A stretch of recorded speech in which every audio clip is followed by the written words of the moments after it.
Hello, and welcome back to Movie Remake Time, a Filmmaker's Compass podcast, where we take a look at sequels, remakes, and reboots, and we ask the very, very simple question, who did it best? Now, I am incredibly excited. I've been looking forward to doing this episode for a while. I'm CP. This is D-Man. D-Man, why are we so psyched about this week's? Well, I've had this marked on my calendar for a while, and that's because we're actually going to be discussing a bona fide remake this week. So it was a great theater experience, and we're going to get into all that. Amazing. Freaking amazing. We're going to get into all that, but, we'll go ahead and just throw it out there. We are going to be reviewing the new Dune Part 1 versus the 1984 Dune. So it is kind of a odd comparison in the sense that we'll, right off the top, we'll dive into the story a little bit. This is a part 1 and encompasses maybe slightly over half of the overall story from both the book and the 1984 version. So as you can tell, the 1984 version is the entire story in one movie, which is actually, if I'm not mistaken, it might even be less of a runtime than part 1. It's actually, I think, about 15 minutes less than the 2021 version. Which is pretty impressive that they were able to pack all that story in. But is it? Well, there's a lot to unbox here when we get into these. So the first of which is, when we look at Dune as a story, what stands out to me is it reminds me a lot of Lord of the Rings. So I bring that up because these are two works that were, roughly, 50 plus years old by the time they were adapted in the versions that, we grew up with, both the versions the Peter Jackson. Yeah, the Peter Jackson Lord of the Rings. And now, how do you say, is it Dennis? How do you say his last name? I thought it was Villanueva, but. Villanueva. Okay. I want to make sure I get it right, but I'm not 100% on that. So if I'm wrong, just correct me in the comments. But total visionary filmmaker here. He's using all kinds of cool cinematography to tell this story. But before we get into the cinematography and the effects and all of that type of stuff, what really stood out to me was Dune as a story. It seems like it's such a complex world, such a political world, that it's hard to really take it all in on one viewing. There's just so much going on. Oh, totally. Now, audience, I think the first thing that we need to get out of the way before we can really continue this conversation is, and you alluded to it earlier, the viewing experience of Dune, the 2021 version, has to occur on the big screen. Now, I have watched it many times on the big screen. I've watched it many times not on the big screen. You are totally missing out if you figure, I got HBO Max, I'll throw it on and watch it on a Saturday. Don't do it. Don't do it. You are robbing yourself of an incredible cinematic experience. Well, and that's exactly what it is, a cinematic experience. I think that's why, every once in a while, one of these movies comes along where either you want to be there for the crowd and the community, a la maybe Star Wars The Force Awakens or Avengers Endgame. And then sometimes there's just movies that they're a cinematic experience, maybe closer to Avatar in 3D. Right? Where it was truly a cinematic experience. It was worth it to put those 3D glasses on and really take that deep dive into Pandora. Here, the cinematography is so large in scale. There's a lot to look at. And when we get into the cinematography, I'm going to say this, I don't think a lot of it is wasted, which is good. No, I think you're absolutely right. I mean, it's an incredible experience. And what comes to mind for me is I don't think you can really talk about Dune without talking about Blade Runner 2049. Which is Denis Villeneuve's as well previous sci-fi, I think it was his last major sci-fi entry at least. So the point is, I mean, obviously at some point down the line, we will compare the original Blade Runner and 2049 on this show. No doubt about it. Absolutely. Oh, 100%. You and I have talked about this a lot, and I get really pissed off with 2049 because it looks so beautiful. There's so many great shots, and it's the most incredible world that he has created on the screen. Yet it's lacking in story. It's lacking in characterization. There are moments that are wasted. And I feel like as a filmmaker, I feel like he grew when Dune came out. Dune is that cinematic beauty with a stronger story, more characterization, but more importantly, there's not a moment on screen that I think is wasted. And I think that's a real testament to quality filmmaking. Yeah, I mean, that's a really, really important element. And I know, like, you know, like you said, this isn't an episode about Blade Runner 2049. But when we take a look at that and you look at kind of what is happening in that film and how that translates to I think, a more successful way in Dune, what you're looking at is really kind of two elements. And that is in the story, I think Blade Runner 2049, its story hinges on this, spoiler alert if you haven't seen it, it hinges on this concept that the robots or the, what are their names? Replicants, they can have kids, right? And I think the problem is that when you do revelations in movies, they need to both be important for the characters and important for the audience. And in this case, I think for the story, it was important for the characters, but I think us in the audience were like, okay, I guess robots can have kids. Like, it wasn't like, oh, no way. Like, I can't believe it. That's wild, you know? And so in this case, it's a huge revelation in world, but not necessarily for us in the audience. And so a lot of it doesn't necessarily carry the story weight that it needs to carry. And there's structural things you and I have talked about that they could do to remedy that. But like a perfect example of the opposite, again, spoiler alert, is like Star Trek Into Darkness. In that case, they do the Khan reveal, and that is big for the audience. Everyone in the audience is like, whoa, it's Khan. But everybody in world is kind of like, who the hell is that? You know, I don't know who Khan is. And again, we've talked, you know, maybe you have old Spock or something kind of discuss these elements earlier in the film, so the characters in film would also be shocked by said revelation, but they don't do it that way. So it kind of doesn't hit right. It feels more like fan service, like they're just kind of appealing, right? And then I have to throw this in there because this is the one that works, and it's Luke Skywalker and Darth Vader in Empire How did Strikes we Back. know he was going to reference Star Wars here? Spoiler alert, Darth Vader telling Luke Skywalker that he is his father is both shocking for him and us. And that's why it's one of the greatest, you know, cinematic reveals, you know, plot twists in cinematic history, because it works on both levels. And so I think when you look story-wise at that and you translate it towards Dune, even though the book's been out forever, right? And there's a lot of elements in the book that it's like, if you were a first-time storygoer, it might be better served if certain revelations happen later. Here, I think they're making almost all the right decisions with the story, laying it out, kind of addressing the politics up front, so you're not kind of wondering about it later. They're trying to get it out of the way. I think it works really well. Yeah. No. I want to get your opinion on this, because you said you talked to somebody and they brought up the fact that they were disappointed that there was a certain revelation about Spice that was revealed right out of the get-go, right in the VO at the beginning. Yeah. I was talking to a friend of mine who's a huge Dune fan, which ironically enough, neither you or I are big fans of the novels. We were never really fans. I actually have never read this film. I haven't either. And I think that's weird. I've read Lord of the Rings. I never read Dune. So, same. And yeah, a friend of mine said his only disappointment with the 2021 version is a huge piece of information is revealed early on in the film, which he says was reserved for later on in the story. Now, my opinion is I think that things like Spice need to be explained early on to an audience, because otherwise they ask the question, why do these things matter? And again, rewatching the 84 version, it actually makes the same reveal early on in the film just to get the audience up to speed. And especially with the book having been released, obviously you're making the movie to appeal to fans of the novel, or even the 1984 version here.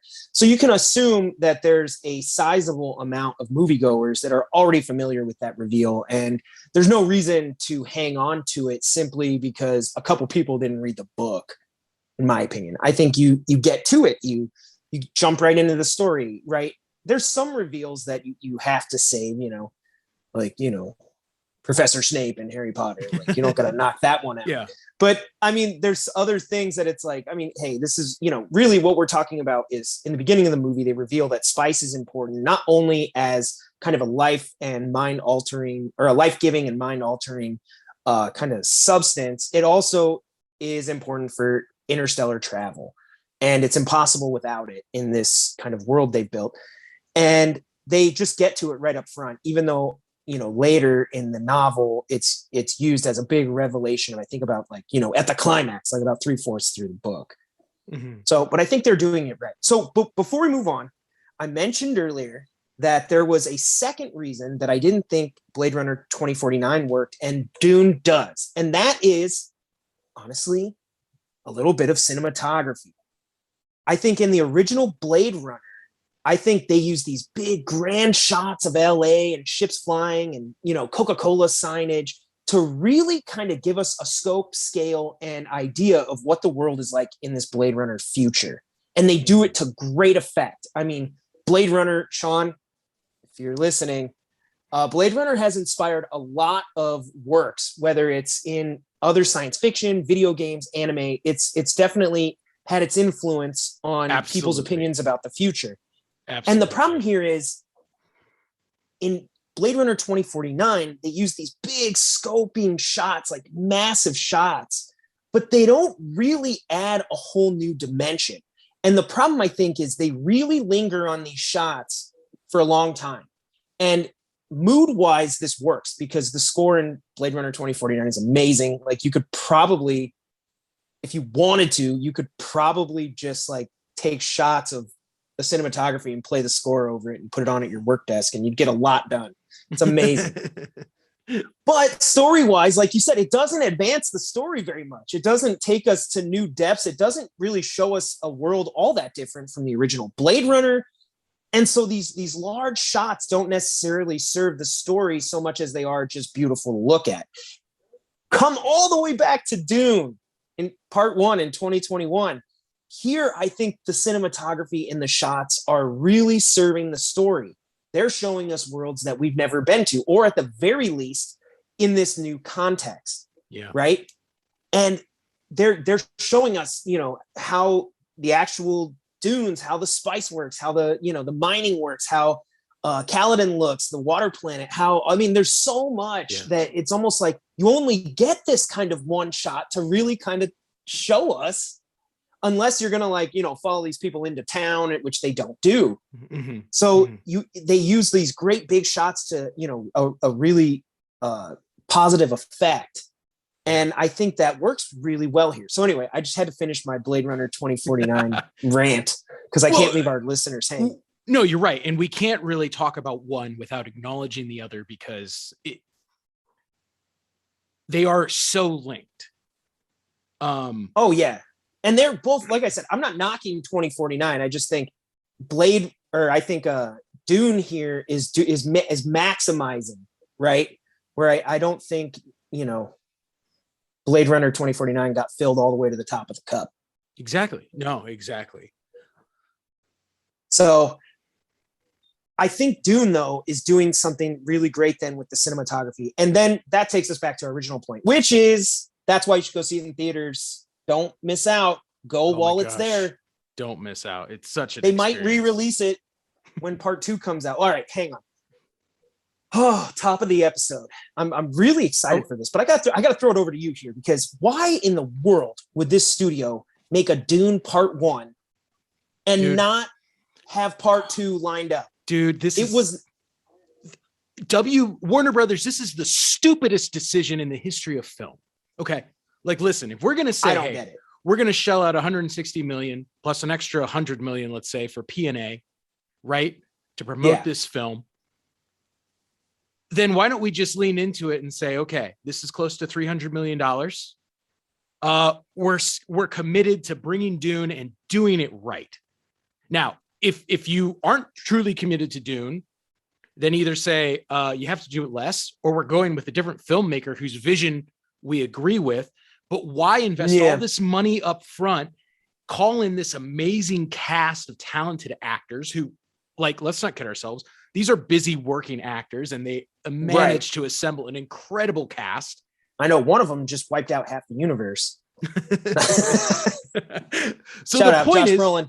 I just don't understand why they didn't learn from Peter Jackson and Lord of the Rings and say, you know what, if we're going to be going to Norway and Jordan and Abu Dhabi, then hell, let's shoot it all at one time. And we're going to bet the farm on this, that it's going to be huge. And it would have been huge. I mean, I don't understand it.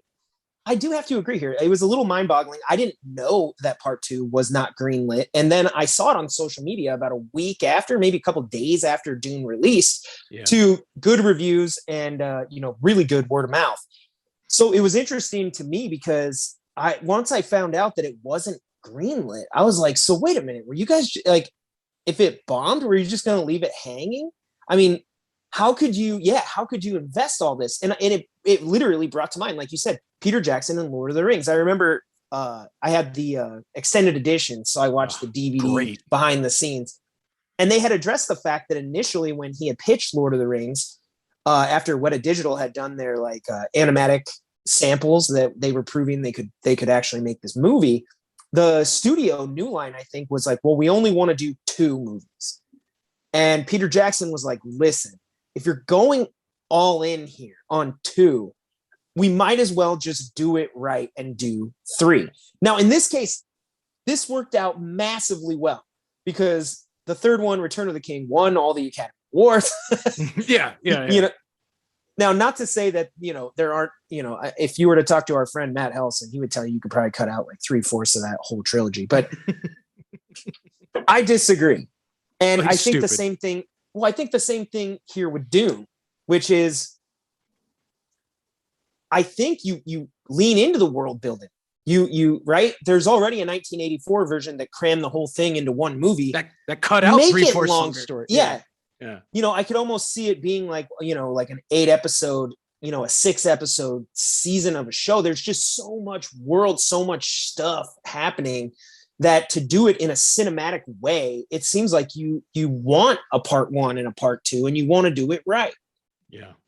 So I don't know what they were thinking. I would love to talk to some, Hollywood executives, find out, how things are going over at WB. How's Christopher Nolan?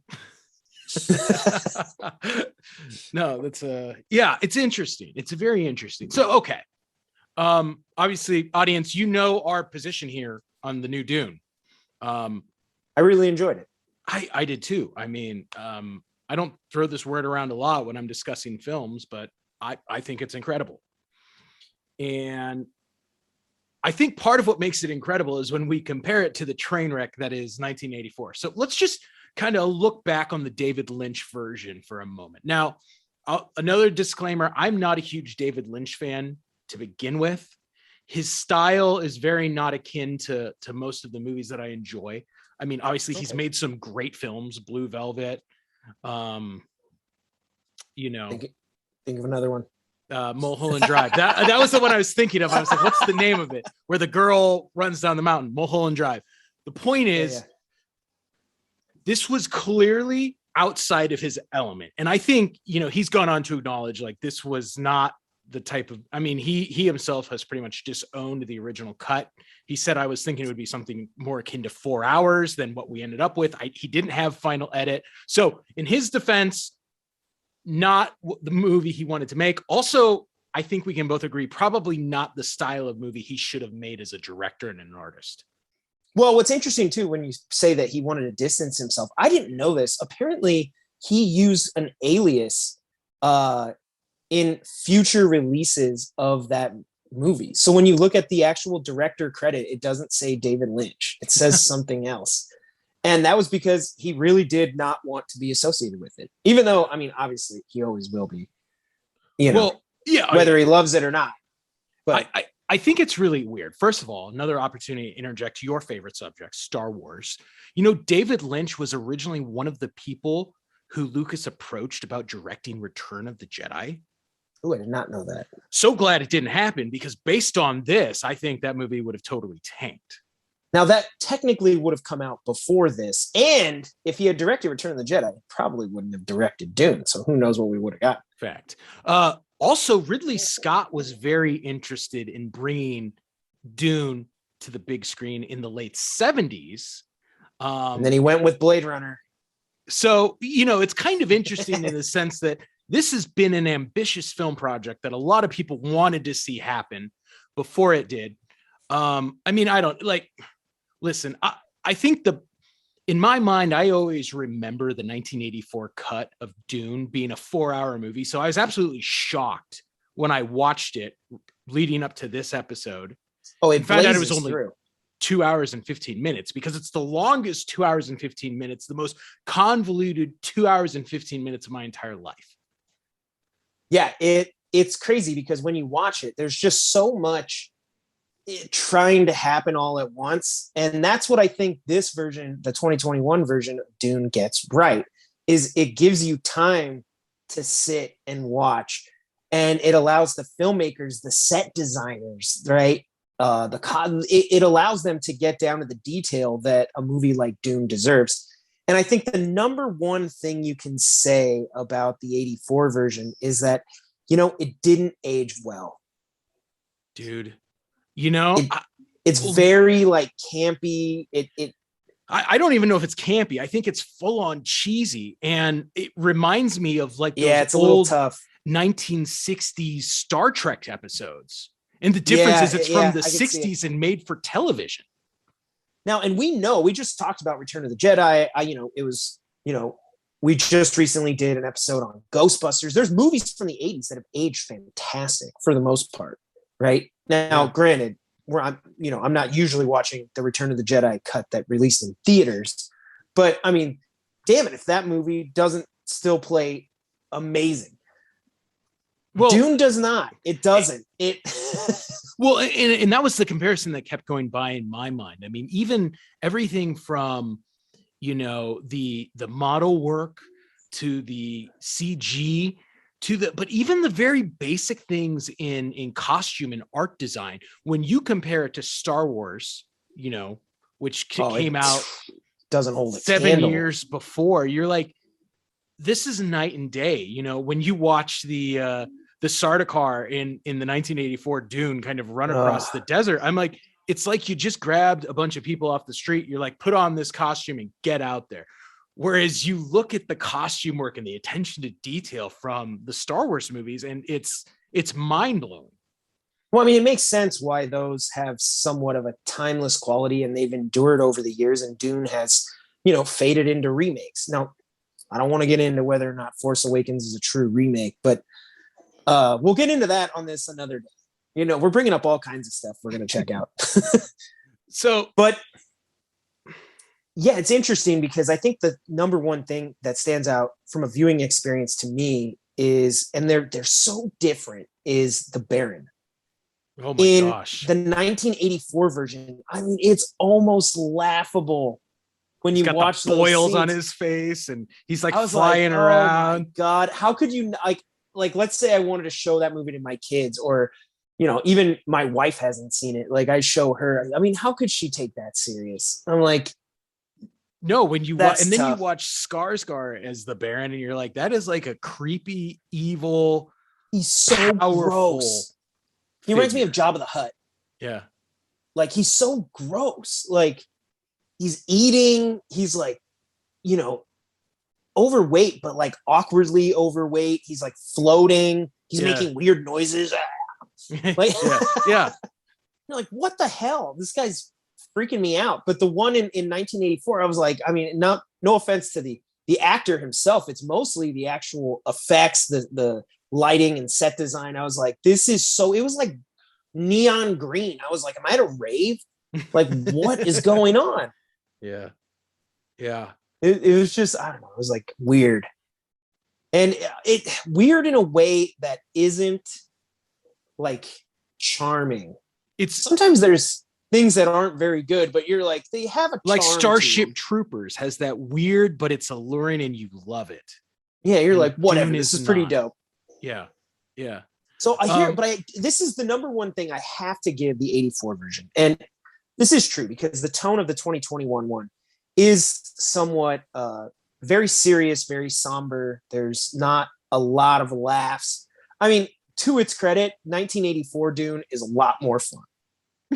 I mean, in the way that like Batman and Robin is fun.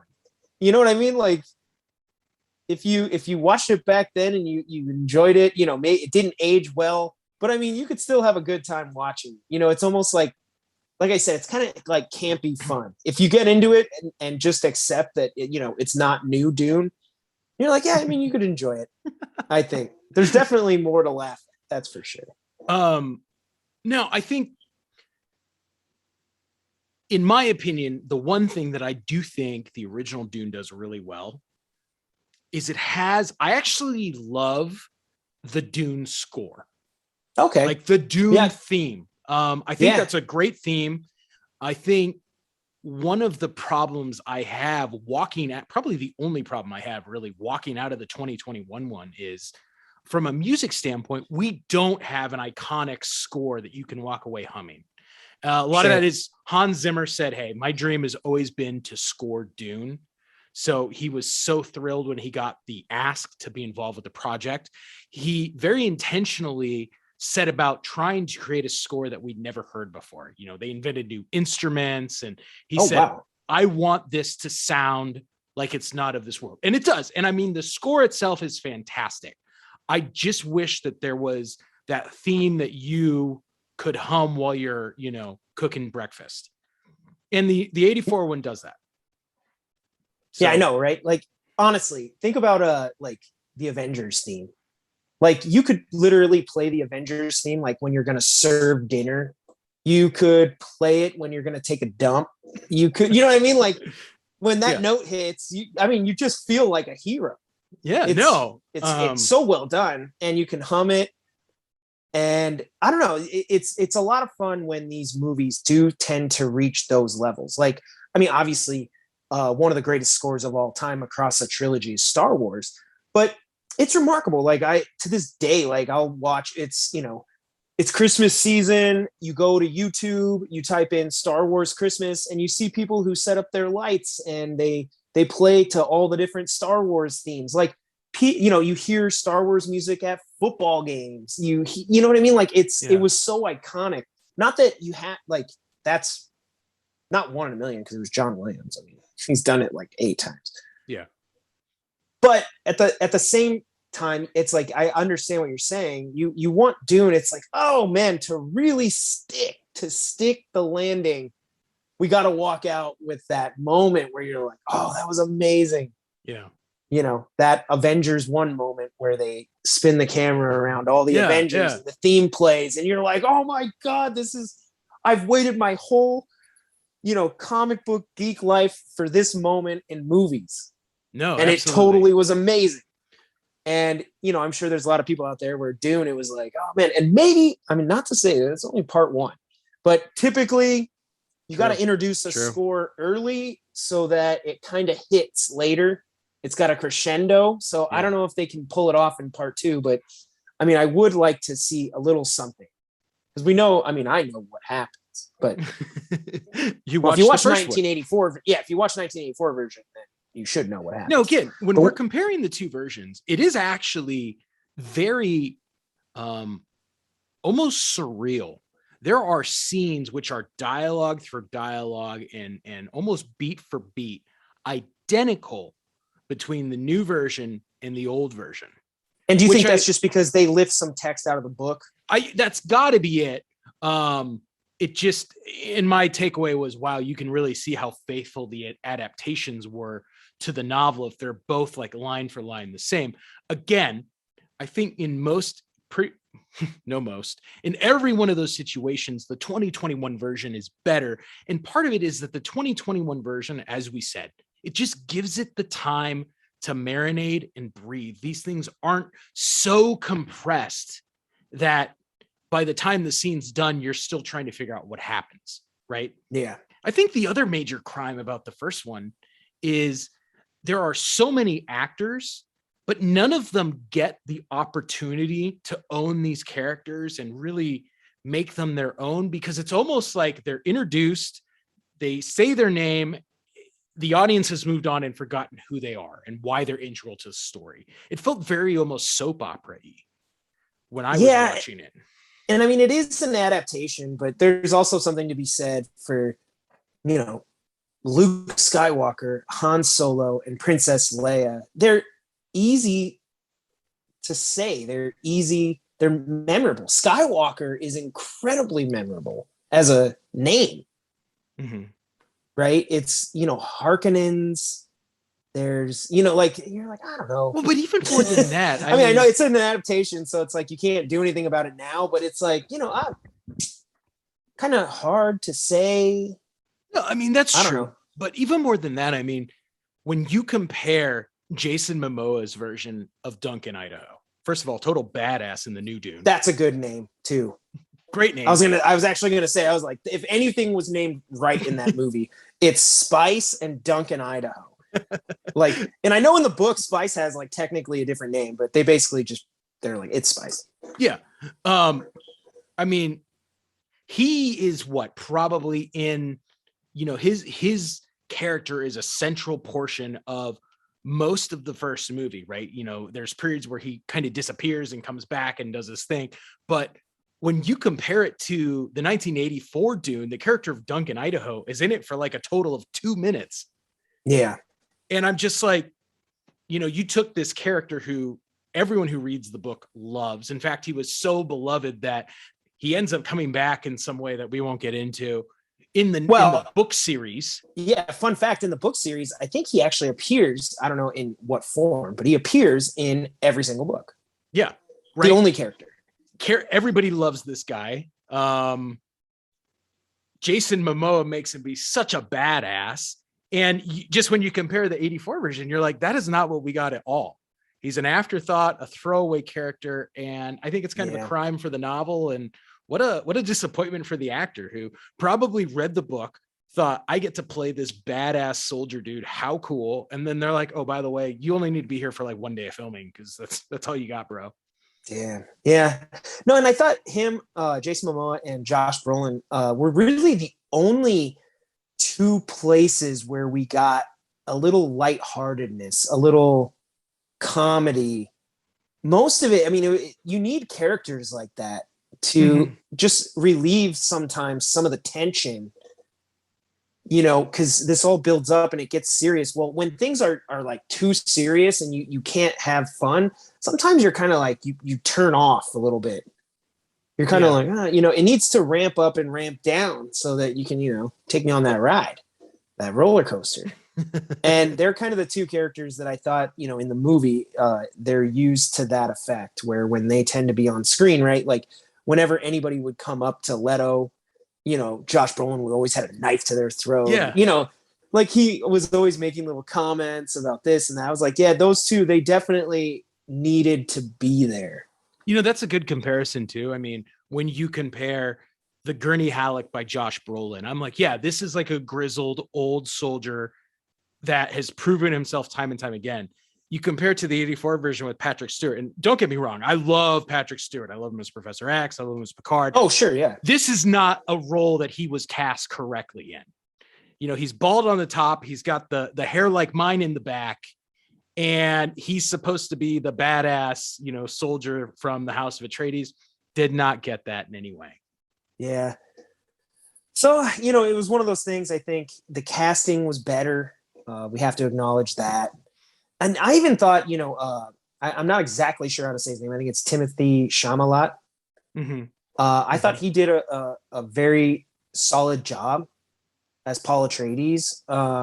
You know, he has that kind of youngster coming of age quality about him. You could almost sense it by the end. And that's why I say he did a really good job. It's because by the time House Atreides is attacked and basically ruined, he's looking for his dad. He's looking for Duncan, Idaho. And once you get to the end of the film, he's stepping in now and saying, it's me. It's me. Yeah.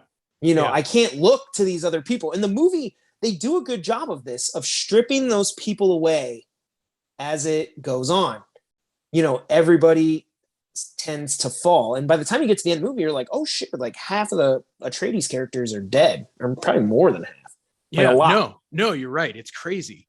So, but that I liked his acting because I really got the sense at the end, like especially he delivers that last line, and that's the yes. Yeah. When his mom's like, "We need to get back to Kaladin. You need to get us off world," and he's like, "No, my path lies through the desert." Yeah. And you're like, So "Oh great. yes, finally!" There's that. Yeah, it's like a you get a fist little pump shot moment. of a little Yeah. shot of adrenaline at the end. I was like, now I can't wait for part 2. Like, but to see him, because the whole story really is a story about his destiny. What is he destined for? And they get into that. Maybe we could talk about it, but really, they do most of the focus on his needing to, take the mantle from his father if anything should ever happen. Can he rise up for House Atreides and kind of be a leader?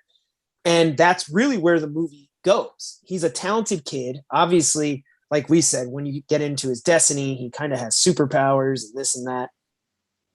But at the same time, like he's very, very hesitant to ever really kind of take action. He's always looking to these other people. And why wouldn't he? Because they're very good. Yeah. The movie doesn't necessarily prove that point because they all die. But like at least before they die, you don't totally have trust in these characters. You're like, no, I mean, they'll figure it out. Yeah. And yeah, so to that end, I really liked his character arc of by the end of this part 1, he's ready to step into the role that the question is asked probably within the first 10 minutes of the film. So I think that's a great arc. Agree. It's a mythological arc, it's a coming of age story. So it's not unique to Dune, but I thought they pulled it off well. Yeah. I mean, speaking of the coming of age, like obviously, as you said, there is very Joseph Campbell kind of hero's journey throughout this movie, which, is something I know we both love. But I thought it was really maybe we should bring it up. All right, real quick. We have discussed Star Wars during this episode. Now, there is accusations that George Lucas sort of ripped off Dune, the book, when he made the original Star Wars. And watching this movie and watching the 1984 one, I can see the elements, the voice, the desert planet, right? The Force and Tatooine. Mm-hmm. They have sandworms. I guess in Return of the Jedi, they have a Sarlacc pit. Like, yeah. I don't know. I mean, even the Baron kind of reminded me a little bit of like Jabba the Hutt. Yeah. I could see the connections, but I was like, hey, I mean, Star Wars is its own thing. I guess they have the Empire, the Emperor. So I was like, I totally see where people would make that connection. Right? True. Yeah. But I was like, when you actually look at the stories, like I always like to say, you look at something like Harry Potter, right? Hogwarts. J.K. Rowling doesn't own the rights to every wizarding school. I could write my own story about my own unique characters at this own unique wizarding school.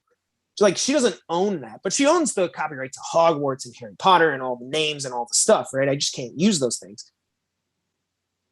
It reminded me a little bit of that, where it was like, no, it's not an actual ripoff of Dune. It's like a totally 100% different story, but I see the borrowed elements. But the thing is, like, Star Wars is a mishmash of all these Westerns and Akira Kurosawa. And all the things that Lucas loved anyway. Yeah, his Saturday morning serials and probably Dune. I don't know. I think one of the big differences is when you look at the character of Luke versus the character of Paul, right? Herbert made it very clear that he said, I want this story about Paul finding his destiny, not just be the fact that he is the chosen one, but he has also worked, right? He has trained, right? He has prepared to be, a political leader by working with his father. He is prepared to be a mentat by, training that way. He is, trained with his mother to be a Bene Gesserit. So because of that, he has all these different skills that he has refined over his lifetime that mean when he meets, with his training, meets the opportunity, he can fulfill his destiny. No, and I feel like Luke falls more into the traditional hero's journey. Exactly. Like Star Wars follows that almost to a T, where this is, I mean, it's much more political. And like you said, it's much more, I guess, not destiny driven, even though they do deal with that theme. It's much more, I guess, like you said, there's more work involved. Well, right. I mean, Luke Skywalker, by birthright, has the ability to tap into the Force and become a Jedi. That's not something that just every random person in the Star Wars universe can do. He is gifted and set apart and chosen on the basis of who he is. And I think those two starting points of those characters set them along two very different paths, which, you know, we can talk about once we see the second half of, you know, Dune. Yeah, I look forward to it. Yeah, I do too. So I had to bring that up because I've heard that before. And obviously I've seen 1984 Dune before. And if you watch like you said, if you watch 1984 Dune and 1977 Star Wars, it's like laughable. Night and day. I mean, yeah, it's like, and even to that end, like people, most people's probably exposure to Dune is probably via film or, one of the sci-fi remakes or whatever it is, rather than having read the book. So if Star Wars came first and did it better compared to 1984, True, you're like, true. Hard to argue. I think it's funny. When we look at Hero's Journey, right, the refusal of the call is such a fundamental element. And one of the things I really love about Dune is when Paul does refuse the call early on, his father is okay with it. He's like, listen, you don't have to be anything other than my son. If you're going to go on and do great things, that's great, but I'm not expecting that of you. And I thought that was a cool twist because typically, right, the hero refuses the call and the rest of the world around him is, kind of lambasting him for that and for, shrugging off his destiny, right? That's a good source of tension. So I thought in this, it was an interesting kind of twist. I do have to say that in Star Wars's defense, Obi-Wan did say, you must do what you feel is right. Well, I mean, not everything's about Star Wars, Dustin. All right, sorry. Enough Star Wars mentions now that we're past it. So yeah, getting back to Dune 2021 and the 1984 version. So we've kind of gone through the story, the effects. Obviously, again, this being an updated version, I felt like, all the special effects were better. Set design was better. It was all better. But I mean, in a way, in that sense, no offense to 1984, judged on its own, we can have our opinions, but I would expect it to be better, True. Right? True. So, that's not odd. We're talking about almost 35 years, and I can't even do math. I don't know. Yeah. 40 years almost. Almost.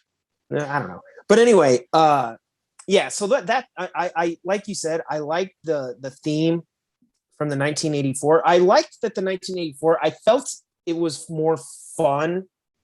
They were having a little bit more fun with it, where this one takes itself very seriously. Dude, what did you think about the cat scene? Loved it. Yeah. All right, sorry. Continue. Yeah. Well, everything else, though, I think has to you shift to the 2021 version. I just think it's better. And there were no giant vagina mouth brain people. Also cool. No, it was freaking weird.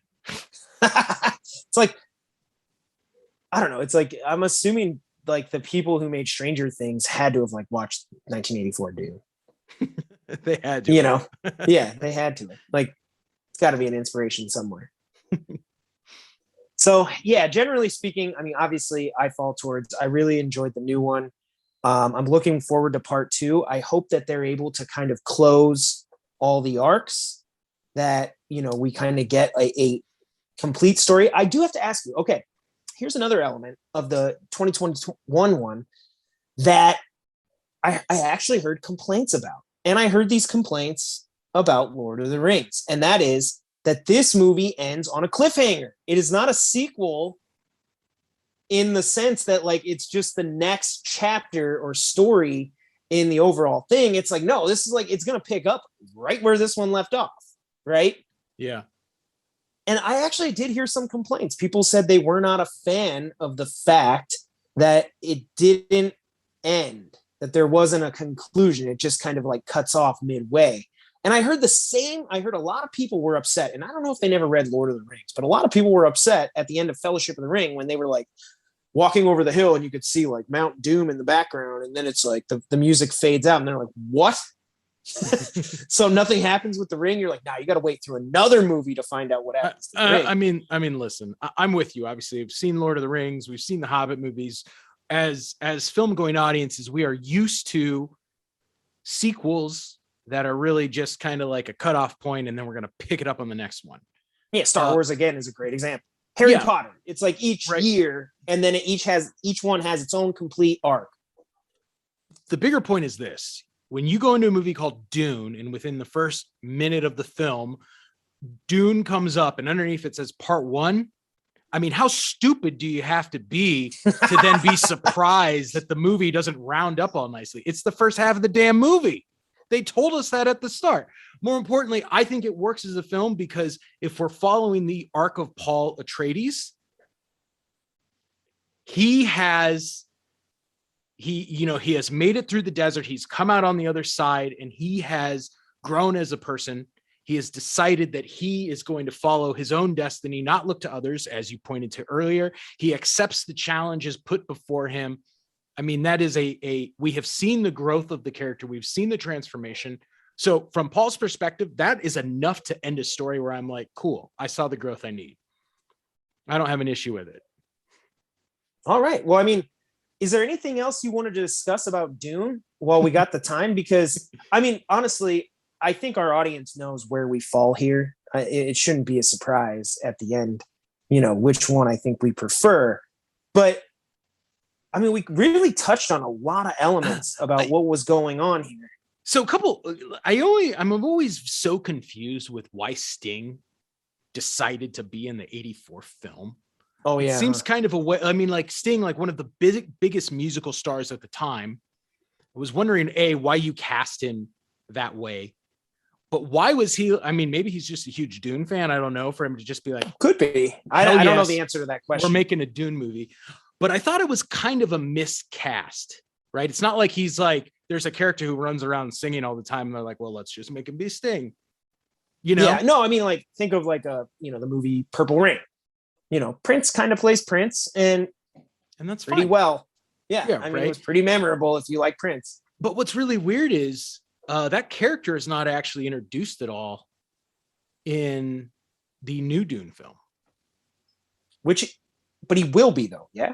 I'm assuming he will be. I just thought it was weird that he was not introduced at all in this film. I actually read something that it was deliberate. And I read that they didn't want to introduce the character. They wanted to give him the introduction he deserved, and they felt that the screen time should be reserved for part 2. Fair enough. That makes sense. And that's what I read. That's the answer I was looking for. So great. Yeah, fantastic. That they had already introduced the characters that they needed for this one, and that they took artistic liberty there, and they were like, listen, he's an important character, but it's too many. They were like, we're going to give him a proper introduction in part 2. That's fair. That's fair enough. So, but I believe he should be coming. It's so weird because all of this was speculative because it wasn't greenlit. I guess all this could change. I don't know. It's weird because if it wasn't greenlit, then even though they're talking about it, I mean, that's all hypothetical.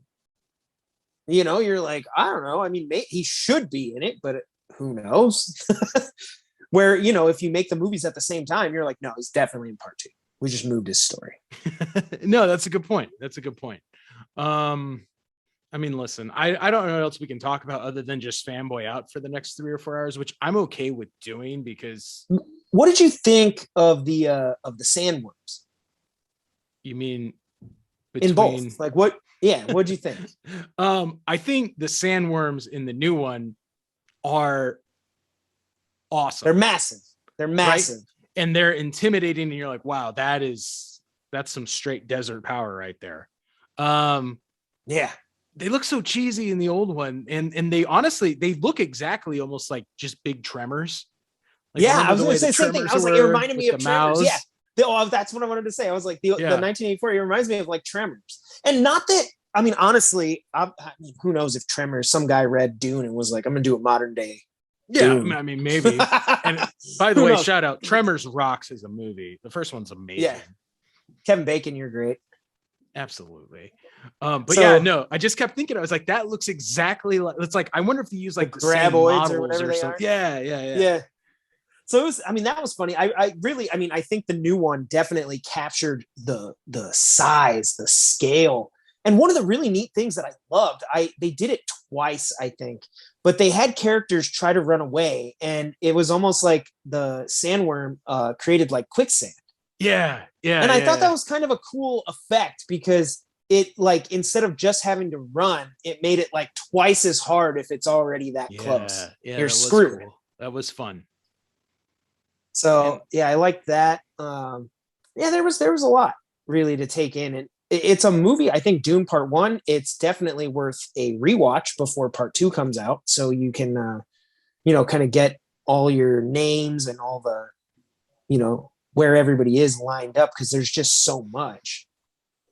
Yeah. But yeah, ultimately, I'm gonna fall and say I like Dune 2021 better.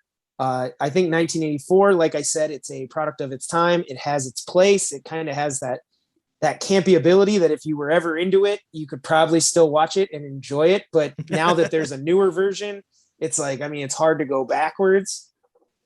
I mean, but to its credit, it is the full movie, or the full story, sorry, in one movie. And,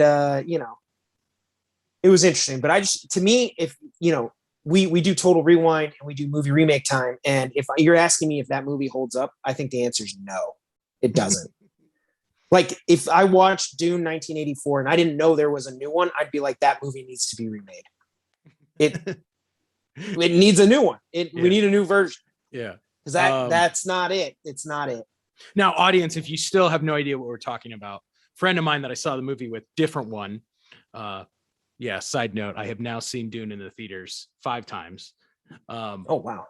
That's like 10 hours. Like, yeah, well, it was a good 12 movie. hours probably. It's like 2.5 hours. It's like 12 hours.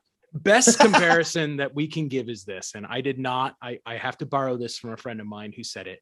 The first Dune is, you can tell the filmmakers read the book and loved it, but more importantly, they read the whole thing. With 1984, you can tell the filmmakers read the cliff notes of the book. And that's kind of really the difference. So, like you, I'm going to agree. The new Dune is by far the better Dune. It's everything that we kind of want from a modern, approach to revisiting this classic novel. And it does not disappoint. The only 2 things I think that it was missing was, maybe a slightly more iconic theme, even though the score was great. Enjoyed it a lot. Oh, fantastic. And, maybe a tad bit more fun, like swashbuckling or something, a little bit, it's very serious. So be prepared for that. But other than that, it's a lot to take in, and it's really cool. I feel like Dune could have benefited from an R2-D2 character. Yeah, I think, to me, the closest movie that captures that swashbuckling fun, and it is a swashbuckler, is Pirates of the Caribbean, Curse of the Black Pearl. And I mean, that movie is just like, it's fun through and through. I mean, when they show you Tortuga and you get all the pirates and like all the stuff, they don't really have that here. And that's the mood they're going for. It's deliberately done that way, and it doesn't in any way, to me, actually impact the final product. I think it's great. Yeah, I just, like I said, I like a little fun here and there. Fair enough. Fair enough. Well, little side adventure, right? Like Simba and Nala go to the elephant graveyard. They need a little side thing. The hyenas show up there. Are we now playing how many other movies can we reference in this episode? Because we're up to like 47 now, I think. I know. Yeah, just that one scene. It needs like that one scene where like Paul and somebody, they like escape out and like go on a little side quest, and just so we can get to know their characters and their, get them, outside of the politics. But like I said, in all fairness, that's not in the book. So why would it be in the movie? Fair enough. But all right, to our listeners, I do want to say thank you so much for tuning in. I hope you guys enjoyed the show. Be sure to continue the conversations on social media, as well as on our YouTube channel. You can subscribe to the podcast on Apple Podcasts, as well as wherever anywhere else podcasts are, Google Play, Spotify. There's a couple other podcast directories, main directories. You can find us. So be sure to subscribe. And if you want, go ahead and leave us a review. Let us know how we're doing. If there's any new episodes you want to see, or any feedback you have for us on things that we can work on. So we really do appreciate you guys tuning in, and we hope you enjoyed the discussion. CP, I'm going to throw it over to you. Thanks for checking out this episode. We hope that if you have not seen, well, I'm not even going to play that game. Don't watch the old Dune. Go watch the new Dune. If you've seen it, see it again. In the meantime, thanks for listening. We hope you'll join us next week where we're talking about our next movie. In the meantime, keep watching movies, and we're going to see you next week.